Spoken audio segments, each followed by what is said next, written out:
Salam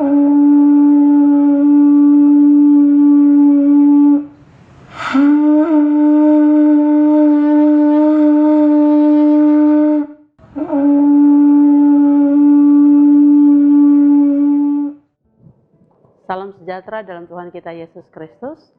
Pemirsa Tabura Injil dimanapun Anda berada, kita jumpa kembali dalam siaran Tabura Injil Klasik Siapin Selatan lewat channel YouTube Klasik Siapin Selatan. Saat ini kita akan mendengarkan kebenaran firman Tuhan. Tetapi sebelum kita membuka dan membacanya, mari kita berdoa. Kita berdoa.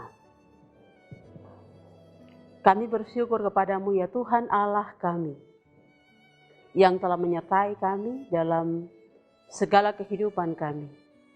Dan hari ini secara khusus lewat program Tabura Injil Klasik Siapin Selatan, kami hendak ada dalam pemberitaan firman Tuhan.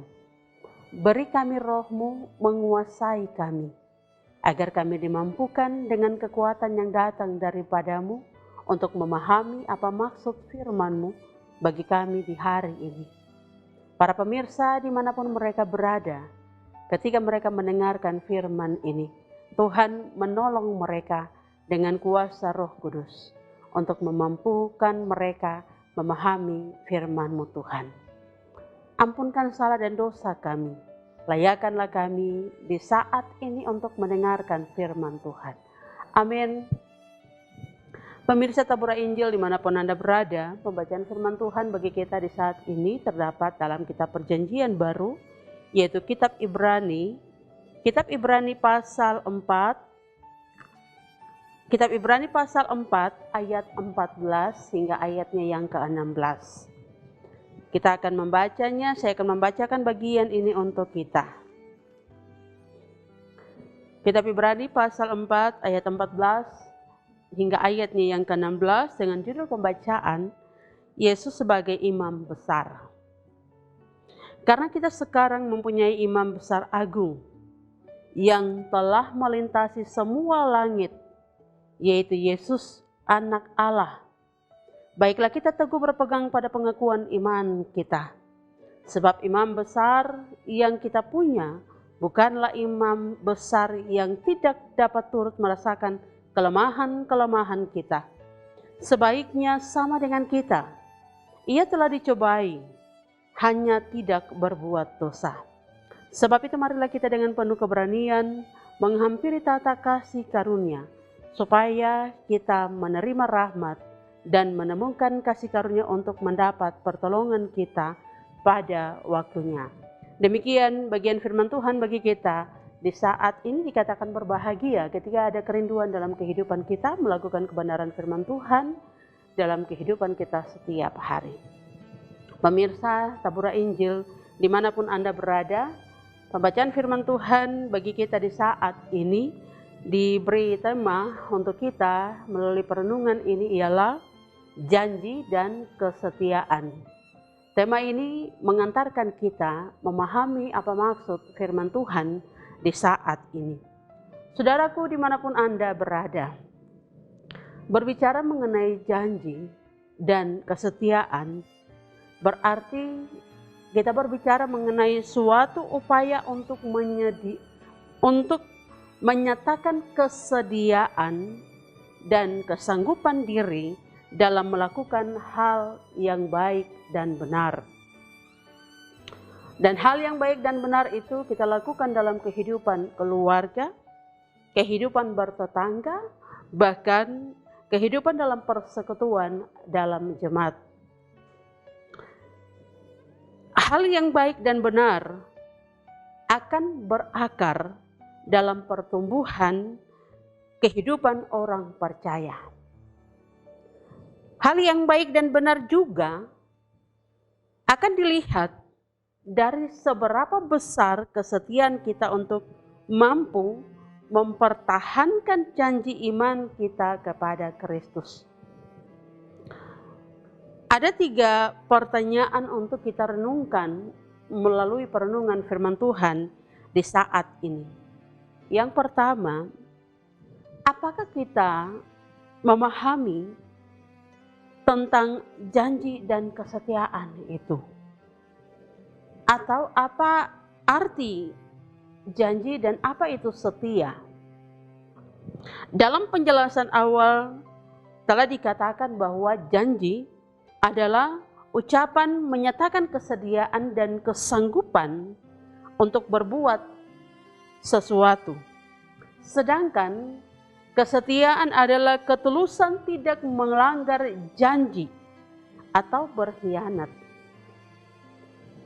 Nah, yang kedua, ketika kita memahami apa arti janji dan setia itu, maka kita akan ada pada pertanyaan, apakah janji dan kesetiaan itu sangat penting bagi orang percaya di masa sekarang? Pasti kita semua akan menjawab bahwa itu sangat penting. Mengapa? Karena kita bukan hidup di surga. Kita hidup di dalam dunia yang menawarkan berbagai persoalan kehidupan kepada kita. Sehingga janji dan kesetiaan itu sangat penting bagi kita setiap orang percaya.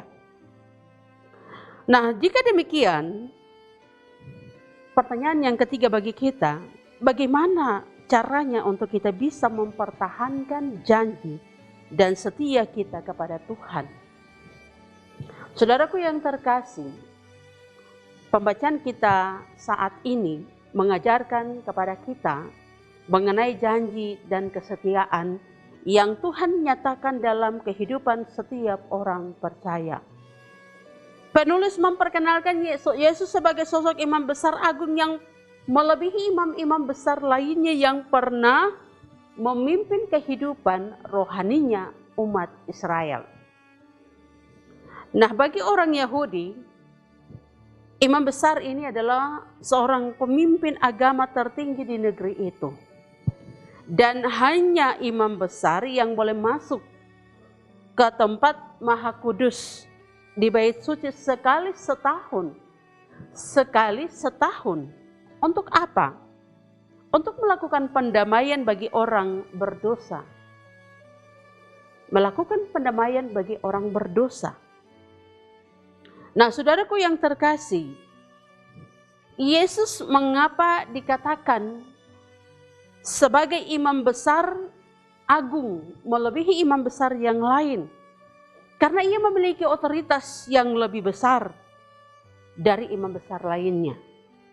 Dia sepenuhnya Allah sendiri.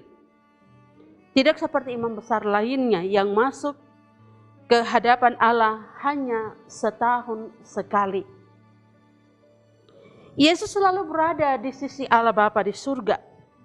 Dan dia selalu mendengar setiap persoalan kehidupan kita, pergumulan kita yang kita sampaikan kepada Tuhan. Yesus disebut sebagai imam besar agung, berbeda dengan imam besar yang lainnya. Mengapa? Karena ia telah terlebih dahulu mengalami berbagai persoalan kehidupan, pergumulan hidup. Ia terlebih dahulu mengalami hinaan, cacian, bahkan dia dihianati. Pencobaan datang silih berganti dalam hidupnya.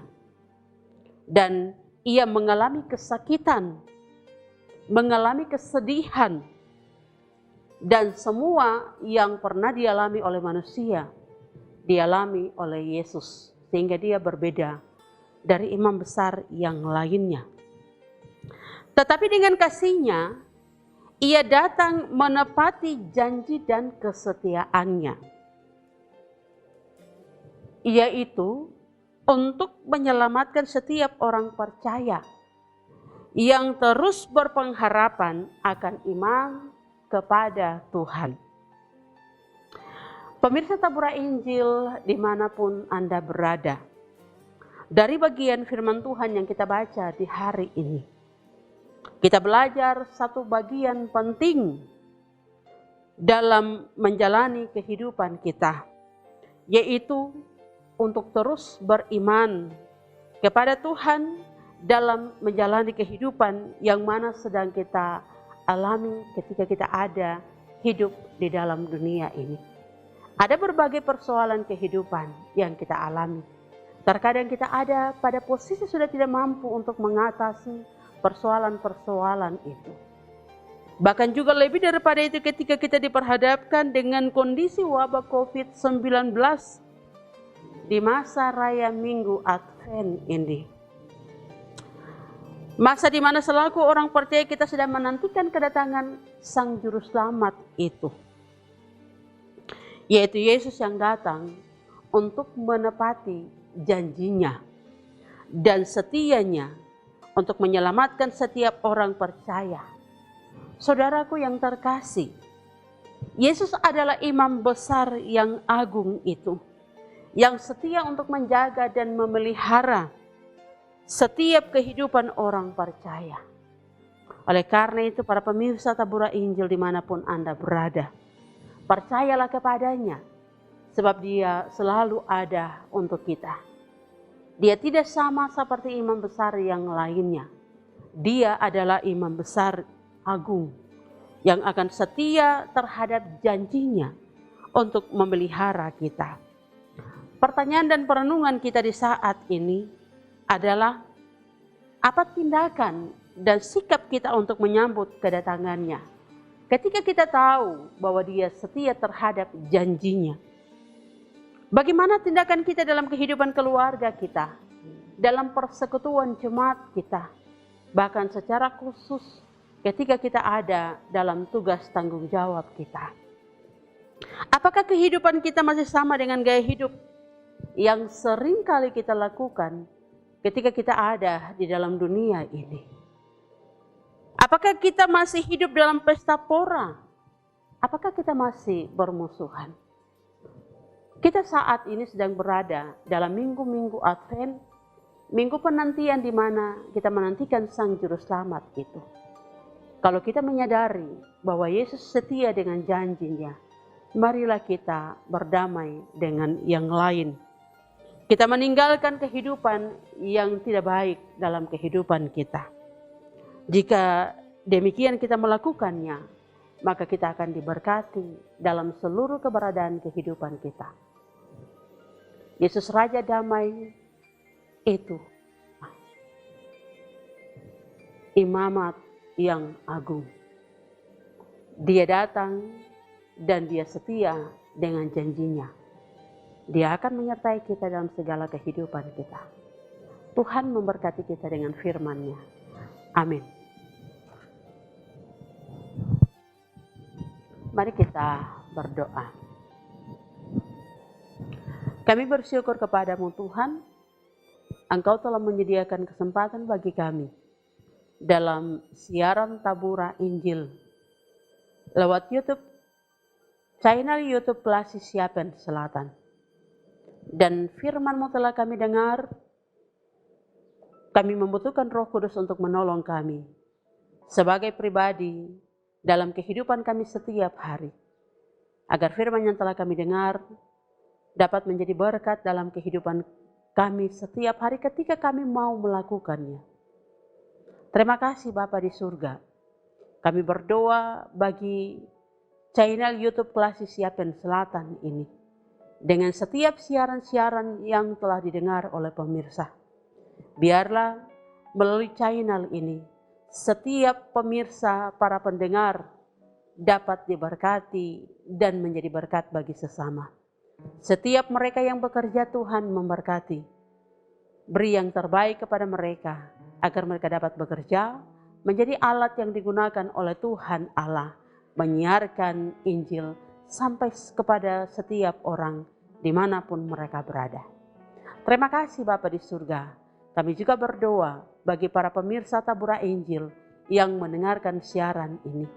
Di dalam segala keberadaan kehidupan mereka, Tuhan memberkati mereka. Segala persoalan kehidupan yang sempat mereka boleh menyelesaikan dengan kekuatan dan kemampuan mereka. Tetapi jika persoalan hidup itu menjadi bagian yang terus mereka gumuli, Tuhan menolong memberkati mereka. Terima kasih Bapa di surga. Inilah kami dengan segala kehidupan kami yang telah melakukan dan mendengarkan siaran Tabura Injil di saat ini. Amin. Pemirsa Tabura Injil dimanapun Anda berada, demikian telah kita ikuti bersama siaran Tabura Injil Klasis Yapen Selatan lewat channel YouTube Klasis Yapen Selatan. Jika pemirsa rindu untuk mendengarkan siaran ini, maka terus saksikan siaran YouTube Klasis Yapen Selatan, yaitu siaran Tabura Injil. Tuhan memberkati kita semua. Shalom.